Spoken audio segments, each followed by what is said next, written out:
سلام، ستړي مشئ. نن اسلام آباد کې د افغانستان په اړه د ترویکا ناسته ترسره شوه. د ناسته کې د چین، امریکا، پاکستان او روسیې استازو برخه اخیستې وه.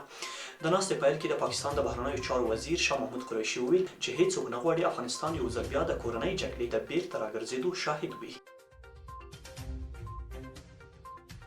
د اشرف غني په مشرۍ د تیر حکومت د مالیې وزیر خالد پاینده رسنیو ته ویلي چې د اشرف غني حکومت ځکه سقوط شو چې په پراخه کچه فساد پکې و. د نوموړي د ادعا پر اساس تیر حکومت کې ګڼ شمېر کسان په ملکي او پوځي ادارو کې خیالي وو. د جرمني د بهرنیو چارو وزارت په یوې خبرپاڼې کې ویلي چې له افغانستانه یې خپل 329 وګړي او د هغوی افغان همکاران ایستلي.